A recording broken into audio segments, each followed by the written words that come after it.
উন্নয়ন আমাদের অধিকার। উন্নয়ন পেতে গেলে অবশ্যই একজন দক্ষ যোগ্য নেতা দরকার। গাইবান্ধার গোবিন্দগঞ্জের উন্নয়নের জন্য এই গোবিন্দগঞ্জের মতো একটা জনপদে অবশ্যই একজন ডানপিটে নেতা দরকার। একজন ডানপিটে নেতার মাধ্যমেই শুধুমাত্র এই গোবিন্দগঞ্জে উন্নয়ন সম্ভব। যে নেতা অন্যের দলের প্রতি, অন্য মতাদর্শের প্রতি চরম বিরাগ ভাজন, এমন ব্যক্তিকে নেতা বানাবেন না। কোনোভাবেই এমন ব্যক্তির কাছে গোবিন্দগঞ্জের মতো একটি জনপদ নিরাপদ নয়। ডানপিটে নেতা কেমন? যে নেতা রুট লেভেল থেকে শুরু করে সর্বত্র কাজ করতে পারবে, এমন নেতা দরকার। যে নেতা অন্যের মতের প্রতি শ্রদ্ধাশীল হবে, যে নেতা অন্যের আদর্শের প্রতি শ্রদ্ধাশীল হবে, যে নেতা অতীতে কম দুর্নীতির সাথে জড়িত ছিল, যে নেতা সর্বদা জনকল্যাণের কথা বলে, যে নেতা সর্বদা জনসম্পৃক্ত হওয়ার চেষ্টা করে নানানভাবে, এমন নেতা দরকার। এমন নেতা ছাড়া আসলে গোবিন্দগঞ্জে প্রকৃত উন্নয়ন আমরা দেখতে পাবো না।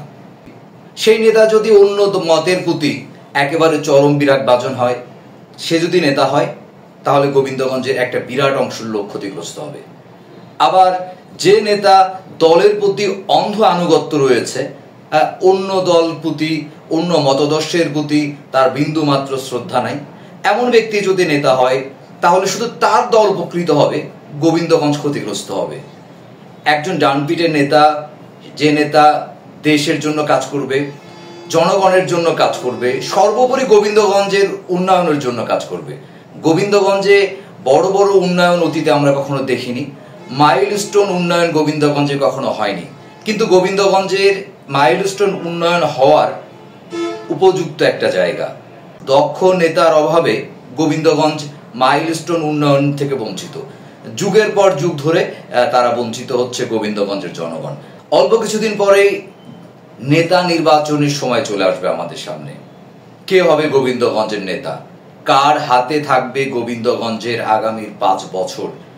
এমন সময় সামনে চলে আসবে, এবং এক্ষেত্রে আমাদের অবশ্যই বিবেচনায় রাখতে হবে যে নেতা গোবিন্দগঞ্জকেই ভালোবাসে, গোবিন্দগঞ্জের উন্নয়নের জন্য তার সুদূর প্রসারী পরিকল্পনা রয়েছে, সে জনসম্পৃক্ত, যে নেতা শুধু নিজ দলে অন্ধভক্ত নয়, সব মতকে সে সমর্থন করে, সব মতের প্রতি সে শ্রদ্ধাশীল, যে নেতার সুনির্দিষ্ট পেশা রয়েছে, যে নেতা হঠাৎ করেই আঙ্গুল ফুলে কলা গাছ হয়নি, যে নেতার পর্যাপ্ত পরিমাণ উন্নয়ন পরিকল্পনা রয়েছে, নতুন নতুন আইডিয়া নিয়ে আসতে পারছে গোবিন্দগঞ্জের জন্য, এমন নেতা দরকার গোবিন্দগঞ্জে।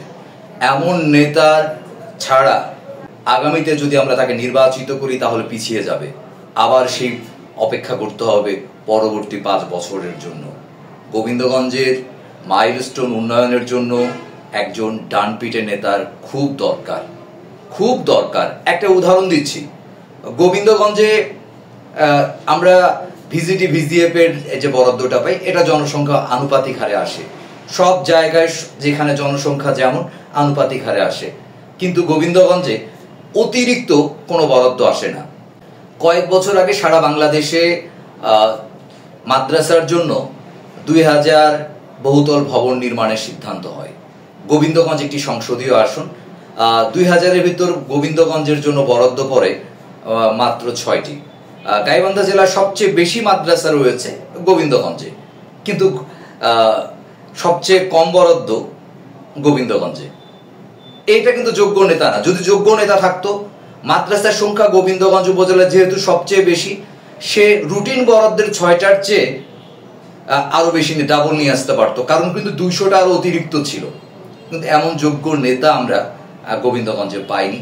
গভীর খবরের মাধ্যমে আপনাদের কাছে আমি আশা ব্যক্ত করছি, আপনারা আগামীতে একজন ডানপিটে যোগ্য নেতা নির্বাচিত করবেন, যে গোবিন্দগঞ্জের সার্বিক উন্নয়ন করবে এবং যার হাত ধরেই গোবিন্দগঞ্জে মাইলস্টোন উন্নয়ন সংগঠিত হবে।